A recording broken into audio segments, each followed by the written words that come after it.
അപ്പം നമുക്കിന്ന് കഴിഞ്ഞ വീഡിയോ എവിടെ വെച്ചാണോ എൻഡ് ചെയ്തത് അവിടെ വെച്ച് സ്റ്റാർട്ട് ചെയ്യാം. ഞാൻ പറഞ്ഞതുപോലെ ബാലി ഫെസ്റ്റിലോട്ടുള്ള ടിക്കറ്റാണ് എടുത്തേക്കുന്നത്. ബാലിയിൽ ഞാൻ ഇതുവരെ പോയിട്ടില്ലാത്തത് കൊണ്ട് എനിക്ക് ബാലി എങ്ങനെയാണെന്നുള്ളത് അറിയില്ല. പക്ഷെ റീൽ കണ്ടു വെച്ചിട്ടുള്ളത് മനസ്സിലാവും. അവിടുത്തെ സ്വിങ്ങും അതുപോലെ തന്നെ കോയി ഫിഷുമാണ് ബാലിയിലെ മെയിൻ എന്ന് മനസ്സിലായിട്ടുണ്ട്. കൊള്ളായിരുന്നു, എനിക്ക് ഇഷ്ടപ്പെട്ടു. അതൊരു പുതിയൊരു വൈബ് തന്നെയാണ്. ദെൻ ഈ ഒരു സാധനം എന്താണെന്ന് ഞാൻ അന്വേഷിച്ച് നടക്കുമായിരുന്നു. അപ്പോഴാണ് മനസ്സിലായത് അത് പുകയാണ് ഗൈസ്. നമ്മുടെ സിനിമയിലൊക്കെ യക്ഷിവരമ്പ് യൂസ് ചെയ്യുന്ന പുക. പിന്നെ ഇത് സീബ്രയ്ക്കും ജിറാഫിനും ഉണ്ടായ ഒരു സാധനം. ദെൻ ഇതിൻ്റെ സയൻറ്റിഫിക് വിഷൻ ഞാൻ കണ്ടുപിടിക്കാൻ ശ്രമിക്കുമായിരുന്നു. ടോട്ടലോട് പറഞ്ഞാൽ നല്ല രസമുണ്ടായിരുന്നു. ഒരു ഡിഫറെൻറ്റ് എക്സ്പീരിയൻസ് ആയിരുന്നു. കോയി ഫിഷ് ഇത്ര ഫ്രണ്ട്ലി ആണെന്നുള്ള കാര്യം എനിക്കറിയില്ലായിരുന്നു. പിന്നെ അതിനകത്തേക്ക് ഒരുപാട് ഫിഷസ് ഉണ്ടായിരുന്നു. ഇത് നമ്മുടെ ദർബാർ ഹാളിൽ ആ ഒരു സൈഡിലൊക്കെ എപ്പോഴും ചെയ്യാറുള്ളതാണ്. അവർ മാറ്റി മാറ്റി ഓരോ ഫെസ്റ്റിവലിൻ്റെ നെയിം ഇടും. പക്ഷേ കൊള്ളാം, ഒരു സംതിങ് ഡിഫറെൻറ്റ് എക്സ്പീരിയൻസ് തന്നെയാണ്. ഓരോ ഫിഷിനെയും അടുത്ത് പോയി കാണുക.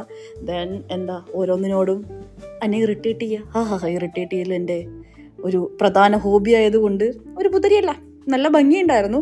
ദെൻ അടുത്ത് നോക്കിയപ്പോൾ 10 വയസ്സുള്ള കുട്ടികൾക്ക് താഴെ ഇറങ്ങാൻ പാടുള്ളൂ. നോക്കിയപ്പോൾ ഒരു ആൻറ്റി ഇരുന്ന് മീൻ പിടിക്കുക. എനിക്കും പിടിക്കണമെന്നുണ്ടായിരുന്നു. പിന്നെ ഡ്രസ്സ് നനയ്ക്കണ്ടെന്ന് വെച്ചിട്ട് പോയില്ല. പിന്നെ പല പല വെറൈറ്റി സ്റ്റോറുകളവിടെ ഉണ്ടായിരുന്നു. ഫാൻസി ആൻഡ് ഡ്രസ്, അച്ചാർ, അങ്ങനെ ഒരുപാട് സാധനം ഉണ്ടായിരുന്നു. പിന്നെ മിറർ വീഡിയോ അല്ലെങ്കിൽ മിറർ സെൽഫി അത് മസ്റ്റാണല്ലോ. പിന്നെ ഒരു ഗെയിം കളിക്കാമെന്ന് കളിച്ചു ഗൈസ്. ഞാൻ ഗെയിം കളിച്ച് എന്ത് നേടിയെന്നറിയോ? ഞാനും സിദ്ധുവും ഒന്നും നേടിയില്ല ഗൈസ്. വെറുതെ പൈസ കൊടുത്തത് മാത്രം മിച്ചം. ഒരു സാധനവും അവിടെ നിന്ന് കിട്ടിയിട്ടില്ല. വെറുതെ ബോളും. പിന്നെ എനിക്കൊരു കാര്യം മനസ്സിലായി, സിദ്ധുവിന് തീരെ ഉന്നയില്ല എന്നുള്ളത്. പിന്നെ നമ്മുടെ വീഗാലാൻഡിൽ വണ്ടർലൊക്കെ കാണുമ്പോഴത്തുള്ള റൈഡ്സും ആണ്. പക്ഷേ സേഫ്റ്റിയുടെ കാര്യം അറിയില്ല ഗൈസ്. അത് നിങ്ങൾ കണ്ടു തന്നെ പോയി മനസ്സിലാക്കൂ. പിന്നെ നമ്മുടെ കുഞ്ഞു കുട്ടികളുടെ കാറ്, അങ്ങനെ കളിക്കാനുള്ള ഒരുപാട് ഐറ്റംസ് ഉണ്ടായിരുന്നു. ദെൻ ഈ ഒരു സാധനം എനിക്ക് ഇതിലോട്ട് കയറണമെന്ന് ഭയങ്കര ആഗ്രഹമാണ്. പക്ഷേ ഇത് ചിൽഡ്രൻസിന് വേണ്ടി മാത്രമായിരുന്നു. ദെൻ തിരുപ്പൂർ പോയപ്പോൾ ഈ ഒരു സാധനത്തിൽ കയറി കഥ പറഞ്ഞ് നടക്കുമായിരുന്നു ഞാൻ.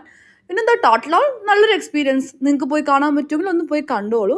ഇത്രേ ഉണ്ടായിരുന്നുള്ളൂ അവിടെ. ദെൻ നേരെ പെട്രോൾ അടിച്ച് വീട്ടിൽ പോകാമെന്ന് നിങ്ങൾ വിചാരിക്കുന്നുണ്ടാവും. അല്ല ഗേസ്, അവിടെ നിന്ന് ഞാൻ പോയത് വേറൊരു സ്ഥലത്തേക്കാണ്. അത് നെക്സ്റ്റ് വീഡിയോ. ബൈ.